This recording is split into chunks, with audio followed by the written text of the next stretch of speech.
Hello my dear students, ಹೇಗಿದ್ದಾರೆ ಎಲ್ಲರೂ? Welcome to Pallavi tutorials. 2026-27ನೇ ಸಾಲಿನ ವಾರ್ಷಿಕ ಪರೀಕ್ಷೆಗೆ ಸಂಬಂಧಪಟ್ಟಾಗಿ ಇತಿಹಾಸ ವಿಷಯವನ್ನು ಸ್ಟಡಿ ಮಾಡ್ತಾ ಇರುವಂತಹ ಮಕ್ಕಳೇ, ಇವಾಗ ಆಲ್ರೆಡಿ ಈ ವರ್ಷ ಕರೆಕ್ಟಾಗಿ ಕೇಳಿಸ್ಕೊಳ್ಳಿ. 2026-27ನೇ ಸಾಲಿನ ಆ್ಯನ್ಯುವಲ್ ಎಕ್ಸಾಮ್ಗೆ ಪ್ರಿಪ್ರೇಷನ್ನ ಹಿಸ್ಟ್ರಿ ನಡೆಸ್ತಾ ಇರುವಂತಹ ಮಕ್ಕಳಿಗೆ ಎಲ್ಲರೂ ಕೂಡ ಹಿಸ್ಟ್ರಿ ಕಾಂಬಿನೇಷನ್ ತಗೊಂಡಿರೋದಿಲ್ಲ, ಕೆಲವರು CS ಕೂಡ ತಗೊಂಡಿರ್ತಾರೆ. ಹಾಗಾಗಿ ಹಿಸ್ಟ್ರಿಯನ್ನು ಸೆಲೆಕ್ಟ್ ಮಾಡ್ಕೊಂಡಿದ್ದಾದರೆ ಅದು ಆರ್ಟ್ಸ್ ಸ್ಟೂಡೆಂಟ್ಸ್ ಆಗಿರಬಹುದು, ಕಾಮರ್ಸ್ ಅವರು ಕೂಡ ಹಿಸ್ಟ್ರಿ ಕಾಂಬಿನೇಷನ್ನ ತಗೊಂಡಿರ್ತಾರೆ. ಈ ವರ್ಷ ನೀವೇನೇನು ಓದಬೇಕು ಅನ್ನುವಂತಹ ಫ್ರೆಶ್ ಅಪ್ಡೇಟೆಡ್ ವೀಡಿಯೋಸ್ಗಳನ್ನ ನಾನು ಈ ವರ್ಷ ಅಪ್ಲೋಡ್ ಮಾಡ್ತಾ ಇದ್ದೀನಿ. ಈ ಹಿಂದಿನ ವರ್ಷ ಅಪ್ಲೋಡ್ ಮಾಡಿರುವಂತಹ ಟಾಪಿಕ್ಗಳು ಬರಲ್ವಾ ಮೇಡಮ್ ಕೇಳಿದರೆ ಖಂಡಿತವಾಗ್ಲೂ ಬರುತ್ತೆ ಮಕ್ಕಳೇ, ಓಕೆನಾ? ಇಷ್ಟು ವರ್ಷಗಳಲ್ಲಿ ಬಂದಿರುವಂತಹ ಟಾಪಿಕ್ಗಳು ಕಂಟಿನ್ಯೂ ಆಗೋದ್ರ ಜೊತೆಗೆ ಎಕ್ಸ್ಟ್ರಾ ಒಂದಿಷ್ಟು ಟಾಪಿಕ್ಗಳನ್ನ ಪ್ರತಿ ವರ್ಷ ಸೇರಿಸ್ತಾ ಹೋಗ್ತಾರೆ. ಸ್ವಲ್ಪ ಚೇಂಜ್ ಆಗ್ತಾ ಹೋಗುತ್ತೆ. ಹೋದ ವರ್ಷ ನಿಮ್ಮ ಅರ್ಥಶಾಸ್ತ್ರ ಚೇಂಜ್ ಆಯ್ತಲ್ಲ, ಅದೇ ರೀತಿಯಾಗಿ. ಹಾಗಾಗಿ ಆದಷ್ಟು ಹೊಸ ವೀಡಿಯೋಸ್ಗಳನ್ನ ವಾಚ್ ಮಾಡಿ. ಹೇಗೆ ವಾಚ್ ಮಾಡೋದು ನೋಡಿ, ಇವಾಗ ನನ್ನ ಚಾನಲಲ್ಲಿ 2026-27 2026-27ನೇ ಸಾಲಿನ ಪ್ಲೇ ಲಿಸ್ಟನ್ನ ನಾನು ಕ್ರಿಯೇಟ್ ಮಾಡಿದ್ದೀನಿ. ಸೊ ನನ್ನ ಚಾನಲಲ್ಲಿ ಯಾವ್ಯಾವ ಸಬ್ಜೆಕ್ಟು ನಿಮಗೆ ಸಿಗುತ್ತೋ ಅದೆಲ್ಲವೂ ಕೂಡ ಈ ವರ್ಷದ ನಿಮಗೆ ಅಪ್ಡೇಟೆಡ್ ವೀಡಿಯೋಸ್ಗಳನ್ನ ನಾನು ಪ್ಲೇ ಲಿಸ್ಟ್ ಕ್ರಿಯೇಟ್ ಮಾಡಿರ್ತೀನಿ. ಹಾಗಾಗಿ ನೀವು ಆ ಒಂದು ಪ್ಲೇ ಲಿಸ್ಟಿಗೆ ಹೋದರೆ ಅಧ್ಯಾಯ 4.6 ಚೋಳರವರೆಗೂ ಕೂಡ ಏನೇನು ಟಾಪಿಕ್ಗಳು ಕವರ್ ಆಗಿದೆಯೋ ಅದೆಲ್ಲವನ್ನು ಕೂಡ ನಾನು ಅಪ್ಡೇಟ್ ಮಾಡಿದ್ದೀನಿ. ಆಯಿತಾ? ಈ ವರ್ಷ ಫ್ರೆಶ್ ವೀಡಿಯೋಸು ಈ ವರ್ಷದ ಮಕ್ಕಳಿಗೆ, ಓಕೆ ಅಲ್ಲ? ಸೊ ಹಾಗಾಗಿ ಫಸ್ಟ್ ಚಾಪ್ಟರಿಂದ ನಾನು ಏನೇನು ಇನ್ಫಾರ್ಮೇಷನ್ನ ಕೊಟ್ಟಿದ್ದೀನಿ ಅದನ್ನು ಕರೆಕ್ಟಾಗಿ ನೋಡ್ಕೊಬನ್ನಿ. ಯಾಕಂದರೆ ಇತಿಹಾಸ ವಿಷಯದಲ್ಲಿ ಎಲ್ಲ ಅಧ್ಯಾಯಗಳಲ್ಲೂ 5 ಅಂಕದ ಪ್ರಶ್ನೆಗಳಿರೋಲ್ಲ, ಅಥವಾ ಎಲ್ಲ ಅಧ್ಯಾಯದಲ್ಲೂ 10 ಅಂಕದ ಪ್ರಶ್ನೆಗಳು ಬರೋದಿಲ್ಲ. 10 ಅಂಕದ ಪ್ರಶ್ನೆಗಳು ಬಂದರೆ ಯಾವ ಅಧ್ಯಾಯದಲ್ಲಿ ಬರುತ್ತೆ, ಯಾವ್ದು ಇಂಪಾರ್ಟೆಂಟು, ಯಾವ ಟಾಪಿಕ್ಗೆ ಕೇಳ್ತಾರೆ. ಫಾರ್ ಎಕ್ಸಾಂಪಲ್, ಹೊಸ ಧರ್ಮಗಳ ಉದಯ ಅನ್ನುವಂಥ ಚಾಪ್ಟ್ರಲ್ಲಿ 5 ಅಂಕದ ಒಂದು ಪ್ರಶ್ನೆನೂ ಕೂಡ ಬರುತ್ತೆ, 10 ಅಂಕದ ಒಂದು ಪ್ರಶ್ನೆ ಬರುತ್ತೆ. ಬರೋದೇ 2 ಪ್ರಶ್ನೆ. ಆ 2 ಪ್ರಶ್ನೆನೂ ಯಾವುದು ಎಕ್ಸಾಕ್ಟ್ ಆಗಿ ಅನ್ನೋದನ್ನು ಹೇಳಿದ್ದೀನಿ. ಆ ರೀತಿಯಾಗಿ ನೀವು ಪ್ರತಿಯೊಂದು ಅಧ್ಯಾಯಗಳನ್ನು ಕೂಡ ಗಮನವಿಟ್ಟು ನೋಡ್ಕೊಳ್ಬೇಕಾಗತ್ತೆ.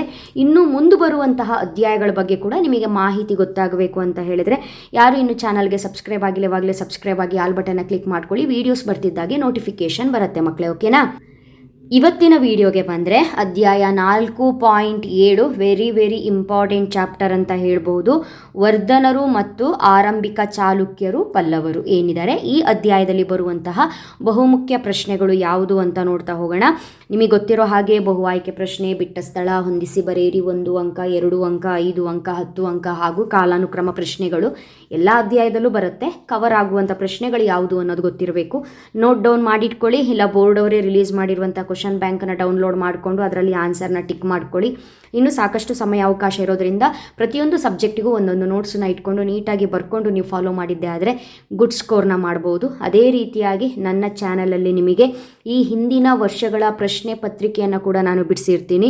ಅಫ್ಕೋರ್ಸ್ ಈ ವರ್ಷ ಉತ್ತಮ ಅಂಕಗಳನ್ನು ನೀವು ಪಡೆದುಕೊಳ್ಬೇಕು ಅಂತ ಹೇಳಿದ್ರೆ 3ರಿಂದ 4 ವರ್ಷಗಳ ಪ್ರಶ್ನೆ ಪತ್ರಿಕೆಗೆ ರೆಡಿ ಆಗಬೇಕು. ಸೊ ಈ ವರ್ಷದ ಮಕ್ಕಳಿಗೆ ನಾನು 2022 ಪೇಪರ್ ಕೊಡ್ತಾ ಇಲ್ಲ, 23 ಪೇಪರು ಕೊಡ್ತಾ ಇಲ್ಲ. ಅಂದರೆ ಹಿಂದಿನ ವರ್ಷ ಕೊಟ್ಟಿದ್ದೀನಿ. ಸೊ ನನ್ನ ಚಾನಲಲ್ಲಿ ಸಿಗುತ್ತೆ. ನೀವು ಅಷ್ಟು ಓಲ್ಡ್ ವೀಡಿಯೋಸ್ಗಳನ್ನ ನೋಡೋ ಅವಶ್ಯಕತೆ ಇಲ್ಲ. ನೀವೇನು ಮಾಡಬೇಕು ಅಂತ ಹೇಳಿದ್ರೆ 2024ರ ವಾರ್ಷಿಕ ಪರೀಕ್ಷೆ, 2025ರ ವಾರ್ಷಿಕ ಪರೀಕ್ಷೆ, 2026ರ ವಾರ್ಷಿಕ ಪರೀಕ್ಷೆ 3 ವರ್ಷದ ಪೇಪರ್ ನೋಡಿಕೊಂಡ್ರೆ ಸಾಕು. ನೀವು ಬರೆಯುವಂಥದ್ದು ಮಾರ್ಚಲ್ಲಿ 2027ರ ವಾರ್ಷಿಕ ಪರೀಕ್ಷೆ ನೆನಪಿರಲಿ, ಓಕೆನಾ? ಓಕೆ, ಇಲ್ಲಿ ನೋಡೋಣ ಹಾಗಾದರೆ ಯಾವ್ಯಾವ ಪ್ರಶ್ನೆಗಳು ಇದೆ ಅಂತ ಹೇಳ್ಕೊಂಡು. ಪ್ರತಿಪಾದನೆ ಕಾರಣ ಕೊಟ್ಟಿದ್ದಾರೆ. ಗುಪ್ತರ ಆಳ್ವಿಕೆಯ ನಂತರ ಚಿಕ್ಕ ಚಿಕ್ಕ ರಾಜ್ಯಗಳು ಸ್ವತಂತ್ರವಾದವು ಅಂತ ಹೇಳಿದ್ದಾರೆ. 100% ರೈಟು. ಗುಪ್ತರ ಯುಗವನ್ನು ನಾವು ಸುವರ್ಣ ಯುಗ ಅಂತ ಕರೆಯೋ ಕಾರಣದಲ್ಲಿ ಇದು ಕೂಡ ಒಂದಾಗಿರುತ್ತೆ. ಚಿಕ್ಕ ಚಿಕ್ಕ ರಾಜ್ಯಗಳು ಸ್ವತಂತ್ರವಾಗಿದ್ದು ಕೂಡ ಒಂದು ಕಾರಣನೇ. ಉತ್ತರ ಭಾರತದಲ್ಲಿನ ರಾಜಕೀಯ ಅನೈಕ್ಯತೆ ಮತ್ತು ಹುಣರ ದಾಳಿಗಳು ಪ್ರಕ್ಷುಬ್ಧತೆಯನ್ನು ಉಂಟು ಮಾಡಿತು ಅಂತ ಹೇಳಿದ್ದಾರೆ. ಕೊಟ್ಟಿರುವಂತಹ ಪ್ರತಿಪಾದನೆ ಕಾರಣ ಒಂದಕ್ಕೊಂದು ಸಂಬಂಧ ಇರೋದ್ರಿಂದ ಸರಿಯಾದ ಉತ್ತರ ಸಿ ಆಗಿರುತ್ತೆ. ಎ ಮತ್ತು ಆರ್ ಎರಡೂ ಕೂಡ ಸರಿಯಾಗಿದೆ, ಹಾಗೂ ಆರ್ಯನ ಸರಿಯಾದ ವಿವರಣೆಯಾಗಿದೆ. ಯುದ್ಧ ಭೂಮಿಯಲ್ಲಿ ಉರುಳಿ ಬೀಳುತ್ತಿರುವ ತನ್ನ ರಣಗಜಗಳನ್ನು ಕಂಡ ಹರ್ಷನ ಹರ್ಷ ಹಾರಿ ಹೋಯಿತು ಎಂದು ಉಲ್ಲೇಖಿಸಿರುವ ಶಾಸನ. ತುಂಬ ಚೆನ್ನಾಗಿದೆ ಈ ಮಾತು, ಕರೆಕ್ಟಾಗಿ ನೋಡ್ಕೊಳ್ಳಿ. ಯುದ್ಧ ಭೂಮಿಯಲ್ಲಿ ಉರುಳಿ ಬೀಳುತ್ತಿರುವ ತನ್ನ ರಣಗಜಗಳನ್ನು ಕಂಡ ಹರ್ಷನ ಹರ್ಷ ಹಾರಿ ಹೋಯಿತು ಎಂದು ಉಲ್ಲೇಖ ಮಾಡಿರುವಂಥ ಶಾಸನ ಐಹೊಳೆ ಶಾಸನ, ಓಕೆನಾ? ಚಾಲುಕ್ಯರ ವಾಸ್ತುಶಿಲ್ಪವನ್ನು ಭಾರತೀಯ ದೇವಾಲಯಗಳ ವಾಸ್ತುಶಿಲ್ಪದ ತೊಟ್ಟಿಲು ಎಂದು ಕರೆದವರು ಪರ್ಸಿ ಬ್ರೌನ್. ಅದೇ ರೀತಿ ಗರ್ಭಗುಡಿಯ ಮೇಲೆ ಮತ್ತೊಂದು ಗರ್ಭಗೃಹವಿರುವುದು ಈ ದೇವಾಲಯದ ವಿಶೇಷ ಲಕ್ಷಣ ಅಂತ ಹೇಳಿದರೆ ಲಾರ್ಡ್ ಖಾನ್ ದೇವಾಲಯ. 5ನೇ ಬಹು ಆಯ್ಕೆ ಪ್ರಶ್ನೆ, ಹರ್ಷವರ್ಧನನ ಕನೌಜಿನ ಧಾರ್ಮಿಕ ಸಭೆಗೆ ಸಂಬಂಧಿಸಿದ ಸರಿಯಲ್ಲದ ಹೇಳಿಕೆ. ಈ ಸಭೆಯು 75 ದಿನಗಳ ಕಾಲ ನಡೆಯಿತು ಅನ್ನೋದು ಸರಿಯಿಲ್ಲದ ಹೇಳಿಕೆ. ಅದೇ ರೀತಿಯಾಗಿ ಬಿಟ್ಟ ಸ್ಥಳ ಪ್ರಶ್ನೆಗಳು ಈ ಅಧ್ಯಾಯದಲ್ಲಿ ಕೇಳಿರುವಂಥದ್ದು. ಹರ್ಷವರ್ಧನನ 2ನೇ ರಾಜಧಾನಿ ಯಾವುದು ಅಂತ ಕೇಳಿದರೆ ಗೊತ್ತಿದೆ, ಬ್ರಾಕೆಟ್ ಅಲ್ಲಿ ಉತ್ತರ ಕೊಟ್ಟಿರ್ತಾರೆ. ವಾರ್ಷಿಕ ಪರೀಕ್ಷೆಯಲ್ಲೂ ಸಹ ಸರಿಯಾದ ಉತ್ತರವನ್ನು ಆರಿಸಿ ನೀವು ಡ್ಯಾಶ್ ಅನ್ನು ತುಂಬಬೇಕು. ಹರ್ಷವರ್ಧನನ ಮೊದಲನೇ ರಾಜಧಾನಿ ಥಾನೇಶ್ವರ ಆಗಿದ್ರೆ 2ನೇ ರಾಜಧಾನಿ ಕನೌಜ್ ಆಗಿರುತ್ತೆ. ಬಾಣಭಟ್ಟನಿಗೆ ಆಶ್ರಯ ನೀಡಿದಂತಹ ರಾಜ ಹರ್ಷವರ್ಧನ. ಚಾಲುಕ್ಯ ಮನೆತನದ ಸ್ಥಾಪಕ ಜಯಸಿಂಹ.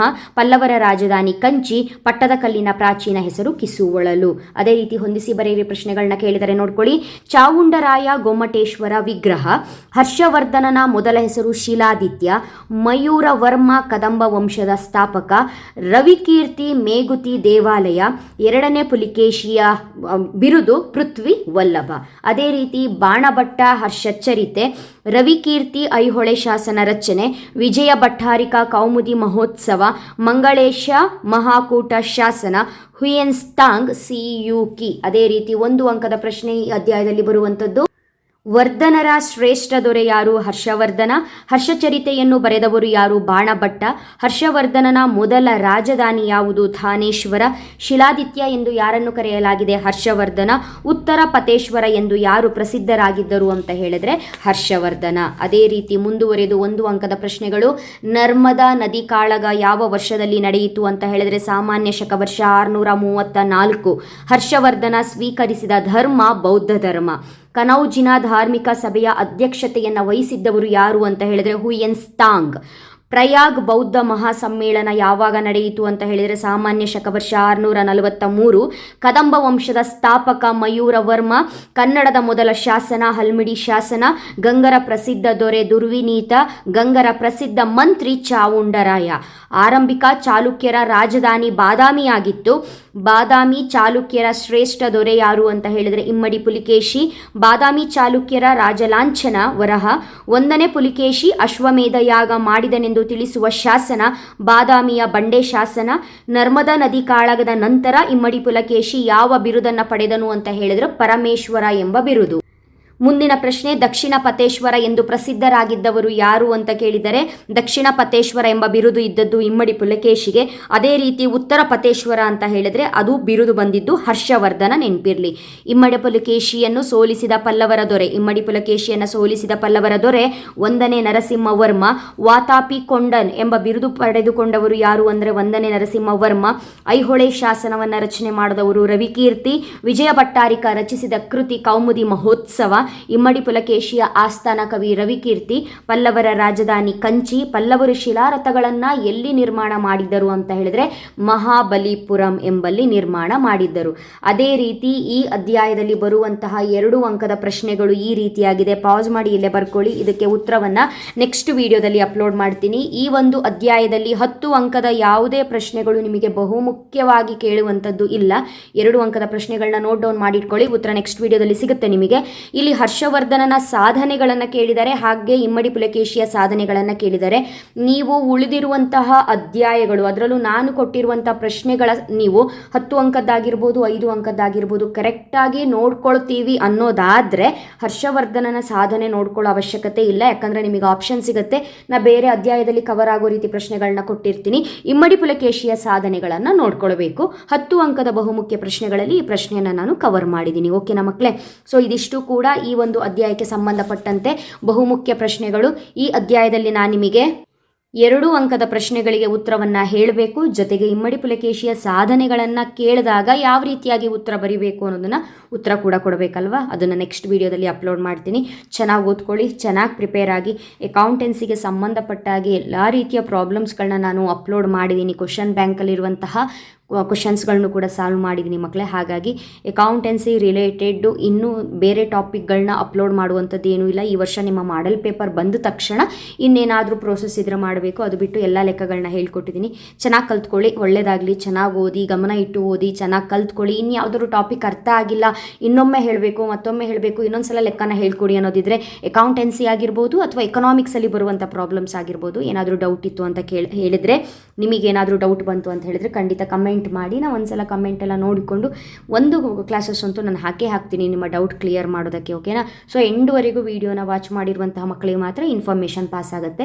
ಸೊ ಮಧ್ಯದಲ್ಲಿ ಸ್ಕಿಪ್ ಮಾಡಿದವರಿಗೆ ಸಿಗಲ್ಲ. ಹಾಗಾಗಿ ಇಲ್ಲಿವರೆಗೂ ಈ ಕ್ಷಣದವರೆಗೂ ಯಾರ್ಯಾರು ವೀಡಿಯೋನ ವಾಚ್ ಮಾಡ್ತಾ ಇದ್ದೀರಿ ನೀವೆಲ್ಲರೂ ಕೂಡ ನಿಮ್ಮ ಫ್ರೆಂಡ್ಸ್ಗಳ ಜೊತೆ ಶೇರ್ ಮಾಡಿ, ಅವರು ಕೂಡ ವೀಡಿಯೋನ ವಾಚ್ ಮಾಡಲಿ, ಚೆನ್ನಾಗಿ ಓದ್ಕೊಳ್ಳಿ. ನೀವು ಕೂಡ ಗುಡ್ ಸ್ಕೋರ್ ಮಾಡಿ, ಅವರು ಕೂಡ ಮಾಡಲಿ.